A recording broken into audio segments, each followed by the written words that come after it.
ஹே learners, ஒரே ஒரு தப்பு பண்ணிட்டேன். போன வீடியோவில் வந்து பிளாக் பாடி ரேடியேட்டரை பற்றி ஒரு தப்பான இன்ஃபர்மேஷன் தந்துட்டேன், தப்பான டெஃபினேஷன் தந்துட்டேன். பிளாக் பாடி ரேடியேட்டர்னா என்னன்னு பார்த்தீங்கன்னா, அதுக்குள்ளே அனுப்புகிற எலக்ட்ரோ மேக்னெட்டிவ் வேஸை வந்து அது வந்து அப்படியே அப்சர்வ் பண்ணிக்கும், ஓகேவா, ரிஃப்ளெக்ட் பண்ணாது. அது மட்டும் ஒரு தப்பு பண்ணிட்டேன்.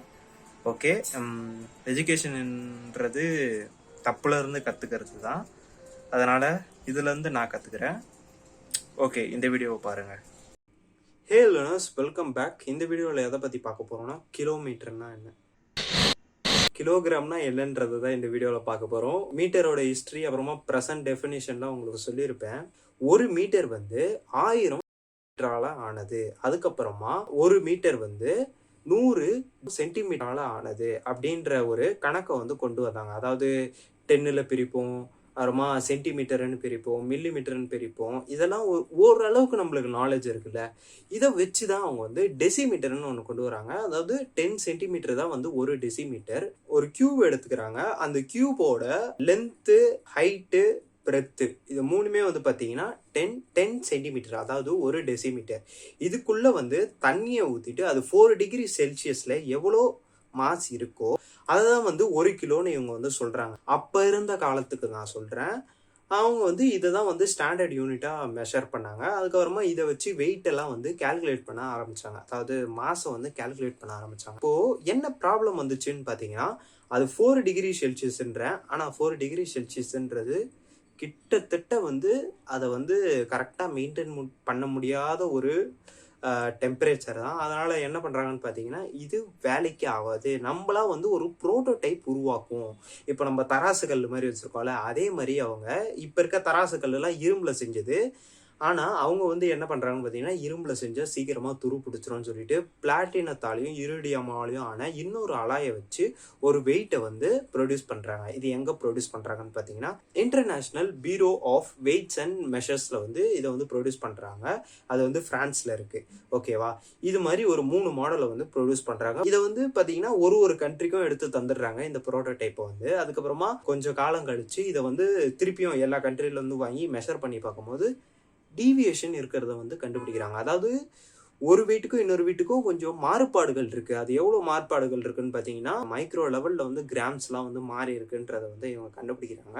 அதுக்கப்புறமா இது வந்து வேலைக்கு ஆகுது. இப்போ மைக்ரோ லெவலில் ஆயிருக்கு. இன்னும் காலம் போக போக வந்து கிராமில் வந்து குறைய வாய்ப்பு இருக்குன்னு சொல்லிட்டு இதை வந்து என்னால் ஸ்டாண்டர்டாக எடுத்துக்க முடியாதுன்னு சொல்லிட்டு இப்போ வந்து ஒரு புது ஸ்டாண்டர்ட் யூனிட்டை வந்து இவங்க வந்து கண்டுபிடிக்கிறாங்க. அதுதான் பிளாங்க்ஸ் கான்ஸ்டன்ட். ஆமாம், அதுக்கு தான் வந்து முன்னாடி வந்து பிளாங்க்ஸ் கான்ஸ்டன்ட்ன்ற ஒரு வீடியோ போட்டிருப்பேன். அது பார்த்துருந்தீங்கன்னா இந்த வீடியோ வந்து கொஞ்சம் ஈஸியாக இருக்கும். பார்க்கலன்னா போயிட்டு பார்த்துட்டு வந்துடுங்க.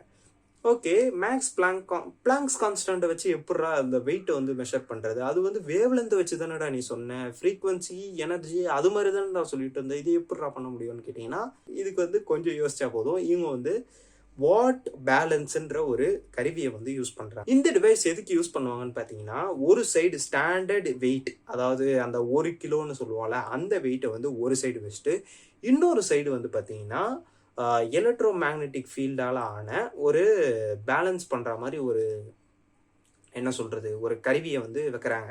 இது எப்படி ஒர்க் ஆகும்னு நீங்கள் கேட்டிங்கன்னா, வந்து நம்ம தராசுகள் மாதிரியே தான் ஒர்க் ஆகும். தராசுகளில் எப்படி இந்த சைடு வந்து ஏதாவது இப்போது பழமோ, காய்கறியோ, மீனோ, கறியோ இந்த சைடு வைப்போம், இந்த சைடு வந்து பார்த்திங்கன்னா வெயிட்டு தராசுகளில் வைப்போமா, அதே மாதிரி தான் இந்த சைடு வந்து ரைட் ஹேண்ட் சைடு வந்து அவங்க அந்த ஸ்டாண்டர்ட் வெயிட், அந்த பிளாட்டினம் அலாயாலான ஸ்டாண்டர்ட் வெயிட்டை வந்து உருவாக்கி வைக்கிறாங்க.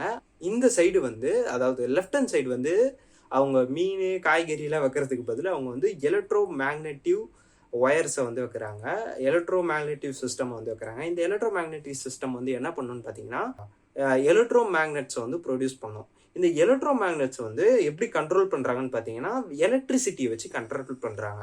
இப்போது நம்ம எல்லாருக்குமே தெரியும், ஒரு ஆணியில் வந்து நம்ம காப்பர் ஒயரை சுற்றிட்டு அதில் கரண்ட் அப்ளை பண்ணோம்னா வந்து அது வந்து மேக்னெட்டாக மாறும், நம்மளுக்கு தெரியுமா. அதே மாதிரி மேக்னெட்டை வச்சு கீழே வந்து இழுக்கிறாங்க, ஓகேவா. கீழே மேக்னெட் ப்ரொடியூஸ் பண்ணிவிட்டு அதை வந்து ஒரு சைடு வந்து இழுப்பாங்க. எப்படின்னா, அந்த எலக்ட்ரிசிட்டி வச்சு எந்த குறிப்பிட்ட எலக்ட்ரிசிட்டியில் வந்து அது ரெண்டும் ஒரே பேலன்ஸில் நிற்குதோ அதை தான் வந்து அவங்க ஸ்டாண்டர்டாக எடுக்கிறாங்க. டேய், நீ இவ்வளோ சொல்லிட்ட, இப்போ கூட பிளாங்க்ஸ் கான்ஸ்டன்ட் வரலையடான்னு கேட்டிங்கன்னா கொஞ்சம் வெயிட் பண்ணுவோமே. என்ன ஆகுதுன்னு பார்த்தீங்கன்னா, இப்போ தான் வந்து பிளாங்க்ஸ் கான்ஸ்டன்ட் உள்ள வருது. இந்த எலக்ட்ரிசிட்டி தராங்க பார்த்தியா, அது எப்படி தராங்கன்னா, ஜோசப்சன் மாடியூல்ன்ற ஒன்று யூஸ் பண்ணுறாங்க. இது எப்படி இருக்கும்னு பார்த்தீங்கன்னா, மேலே ஒரு சூப்பர் கண்டக்டர், கீழே ஒரு சூப்பர் கண்டக்டர், நடுவில் வந்து ஒரு இன்சுலேட்டர் வச்சுருவாங்க. இதில் வேவ்ஸ் அனுப்பும்போது, எலக்ட்ரோ மேக்னெட்டிக் வேவ்ஸ் அனுப்பும்போது என்ன ஆகுதுன்னு பார்த்தீங்கன்னா, எலக்ட்ரிசிட்டியை வந்து ப்ரொடியூஸ் பண்ணுது. இந்த எலக்ட்ரிசிட்டியை வந்து அந்த எலக்ட்ரோ மேக்னெட்டிக் சிஸ்டம்ஸ்க்கு வந்து கனெக்ட் பண்ணுறாங்க. ஓகேவா? இப்போ கூட பிளாங்க் வரலையேடா அப்படின்னு கேட்டிங்கன்னா, வந்துருச்சு. இப்போ நான் அந்த வேவ்ஸ்ன்னு சொன்னேன் பார்த்தீங்களா, நம்ம என்ன படித்தோம், வேவ்ஸுக்கும் வந்து எனர்ஜிக்கும் ஒரு சம்மந்தம் இருக்குன்னு நம்ம படித்தோமா. எந்த மேக்னெட்டிக் ஃபீல்டில் ரெண்டுமே வந்து பேலன்ஸ் ஆகுதுன்றதை கண்டுபிடிக்கிறாங்க. ஓகேவா? அதை கண்டுபிடிக்கிறதுக்கான ஃபார்முலா தான் இந்த ஃபார்முலா. இந்த ஃபார்முலா வந்து நான் உங்களுக்கே தரேன். இதை வந்து டிரைவ் பண்ணுறதுக்கான ஒரு வீடியோவும் இருக்குது. அது வந்து நான் இது கூடயே அப்லோட் பண்ணுறேன். அது வந்து வேற ஒரு யூடியூப்லேருந்து எடுத்தது. நீங்கள் வந்து இங்கே புரிஞ்சிக்க வேண்டியது என்னன்னு பார்த்தீங்கன்னா, இங்கே வந்து மாஸ் வந்து மாறிக்கிட்டே இல்லை. டிஃபைன் பண்ணுற மெத்தட் மட்டும்தான் மாறுது.